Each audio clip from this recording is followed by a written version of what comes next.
So I'm going to hand it over to Alex, who is the Director of AI and ML Services at LSEG and special guest. I'll not give away the game and announce the special guest just yet. So a big hand for Alex.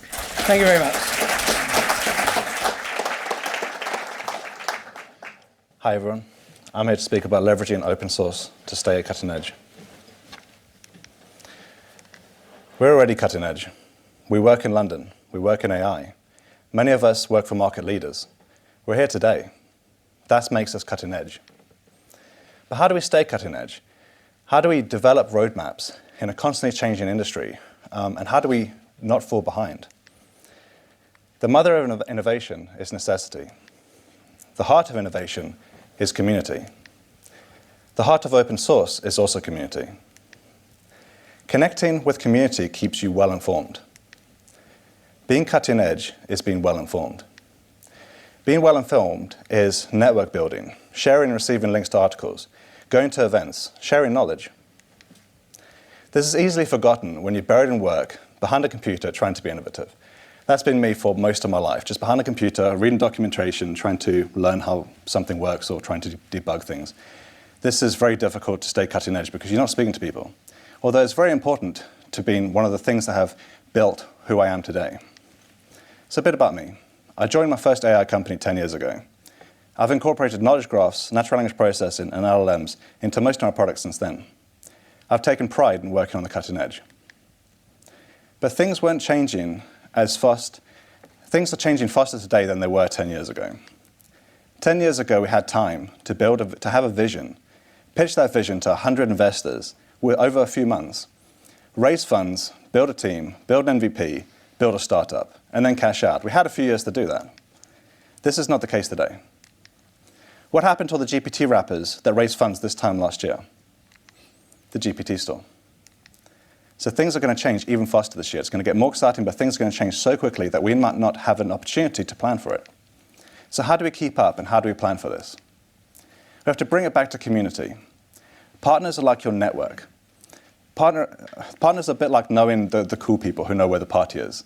I always tell people that you've got to know who the cool people are if you want to go to the cool parties. It's kind of the same with cutting edge. You've got to know who is working with cutting edge so that when the game changes and the party changes, you know where the best party is and you know where the game-changing technology is.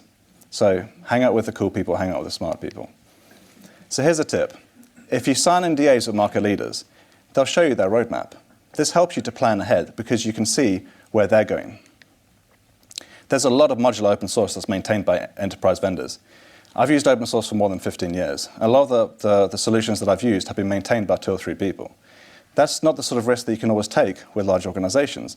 But there's a lot of very large organizations maintaining very modular open source components that you can use today to help you get ahead. And also you can build an infrastructure that if you build it in a certain modular way, when a new cutting-edge technology comes out, you'll be able to just plug it in and keep up to date with the emerging trends. Hire smart people. Now, I know what you're thinking. You're thinking, we're all hiring smart people. We're all searching for more smart people. But in this sense, adaptability is more important than experience. So who is the person that can read the documentation of the latest cutting-edge, game-changing innovation, understand it, and then transfer that knowledge to the team? Work with startups. This is where a lot of the talent is, and they're also trying to get to market.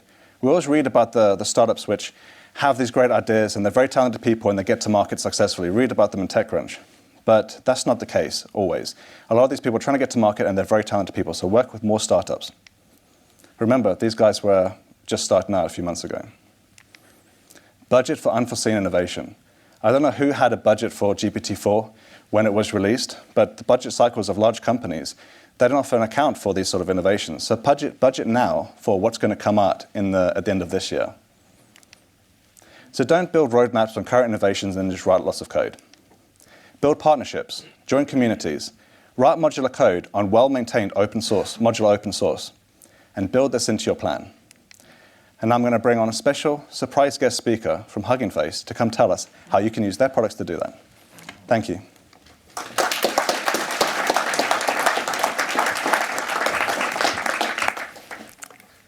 Thanks very much, Alex. My name's Sanchit Gandhi, and I'm a research engineer at Hugging Face. For the next 5 minutes, we're going to talk about how you can leverage the Hugging Face ecosystem to build a modular toolkit for open source ML. So we've just heard from Alex about the need to stay modular in order to stay cutting edge. And the Hugging Face Toolkit offers exactly this, a way of staying cutting edge without rewriting your code every time a new model comes out. So a bit about Hugging Face. Our mission is to democratize good machine learning. And what that means is we're accelerating the adoption of machine learning through accessible models and toolkits, through open source and open science. In the next 5 minutes, we're going to talk about two of the endeavors that fall under this umbrella. The first is the Transformers library, which is a state-of-the-art library for natural language processing, audio, vision, and multimodal machine learning. And the second is the Hugging Face Hub, which is a community-first platform for sharing machine learning models and tools, such as datasets and demos. So first, Hugging Face Transformers. Some of you might have heard of the Transformers library before, but in short, what it is a library for state-of-the-art machine learning.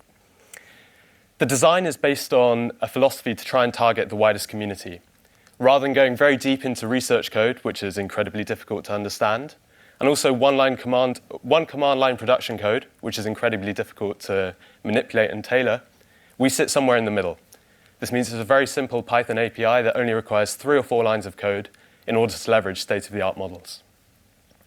The library is also designed to break barriers and reach as many of the community as possible.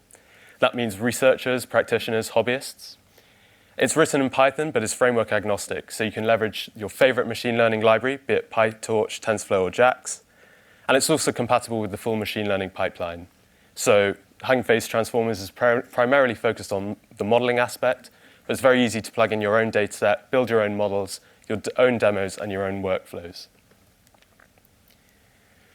To understand how Transformers operates, we need to understand 2 Python classes. The first is a tokenizer, which is responsible for pre-processing any text inputs.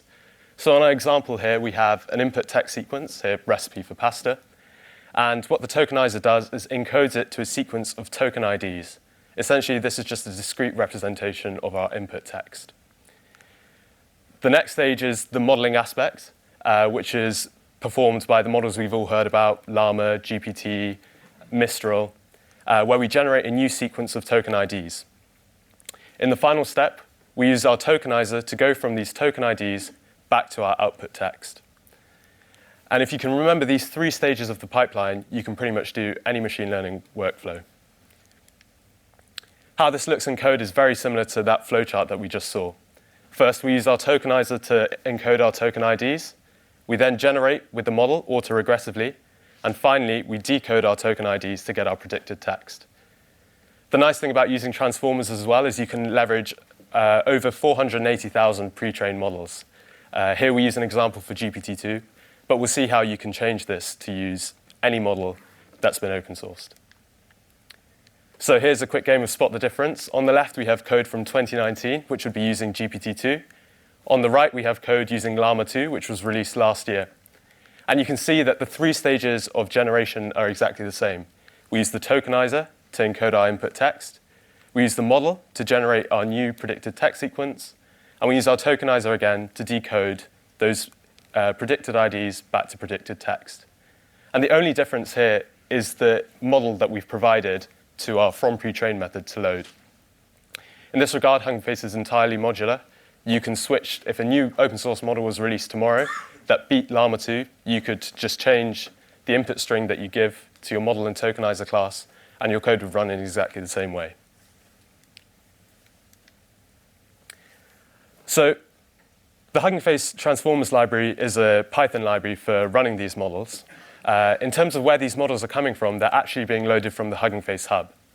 And the Hugging Face Hub is a core platform for open source machine learning, which is designed to enable the community to share models and code.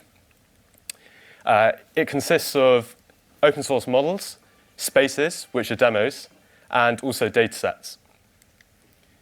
As of date, this screenshot was taken yesterday. We have 480,000 open source machine learning checkpoints on the hub. And you can see many of the most popular models that have come out recently. So you can see Mistral's Mixture of Experts model. You can see Stability AI's code model, and also Microsoft's Phi2 model. You can sort models easily by your task and also library. So this provides a great starting point to finding a suitable pre-trained model for your application. 480,000 models is quite a lot of models to choose from, so there are also loads of resources to finding the best model for your needs. Recently, the LLM leaderboard has provided a toolkit for anyone to go and essentially find the best large language model based on constraints such as model size, number of parameters, quantization, and also architecture. You can filter by the model author, so here I've done Facebook and Microsoft, and then the models are ranked based on their score over a benchmark of 6 data sets. Once you've selected a model, such as Phi2, you can click on it, head to the model page, find out more about how it was trained, any limitations, the license, and also find code snippets on how to use it. So going from jumping on the LLM leaderboard to finding a model that you want to use can be an extremely fast process, a matter of minutes. The hub is slowly becoming something more than just a place for hosting models for transformers, though. It now supports an array of libraries, including diffusers, TIM, and other machine learning libraries like Allen NLP. So the hub is slowly turning into the most complete toolkit for open source machine learning, one where the community is contributing. So that's a brief overview of the Hugging Face toolkit. Thanks very much for listening.